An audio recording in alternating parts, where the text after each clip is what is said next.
સુરત શહેરના ડિંડોલી વિસ્તારમાં આવેલા સણિયા કણદે ગામ નજીક જાહેર રોડ પર દવાનો જથ્થો ફેંકવામાં આવ્યો હતો. વધુમાં આ મેડિસિન વેસ્ટને સળગાવીને નાશ કરવાનો પ્રયાસ પણ કરવામાં આવ્યો હતો. આ ઘટના અંગેની જાણ ગામના સરપંચને થતાં તેઓએ પોલીસ અને મેડિકલ ઓફિસરને સૂચિત કર્યા હતા. સ્થળ તપાસ દરમિયાન કોઈ ખાનગી ક્લિનિક કે હોસ્પિટલ દ્વારા આ કૃત્ય આચરવામાં આવ્યું હોવાનું કહેવામાં આવી રહ્યું છે. મેડિસિન વેસ્ટને સળગાવવાથી વાતાવરણમાં પ્રદૂષણ ફેલાવાના કારણે સ્વાસ્થ્ય માટે જોખમી સાબિત થઈ શકે છે.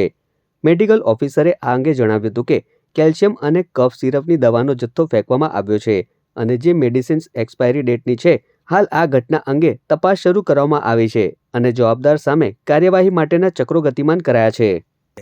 સણિયા કણદે હદ વિસ્તારમાં આ દવાનો જથ્થો જે એક્સપાયરી દવા છે એ કોઈ નાખી ગયું છે. એ અમને હાલમાં જ જાણ થઈ કે 2-3 દિવસ પહેલાં નાખી ગયા છે. એટલે અમે આરોગ્ય વિભાગના અધિકારીઓને પણ જાણ કરી છે. એ લોકો બી પહોંચી ગયા છે સ્થળ ઉપર અને આગળ એની તપાસ કરીને પોલીસને બી ધ્યાન દોરવામાં આવશે અને જે પણ લોકોએ આ કૃત્ય કર્યું છે એની ઉપર કાયદેસરની કાર્યવાહી થશે એવી ખાતરી આપું છું.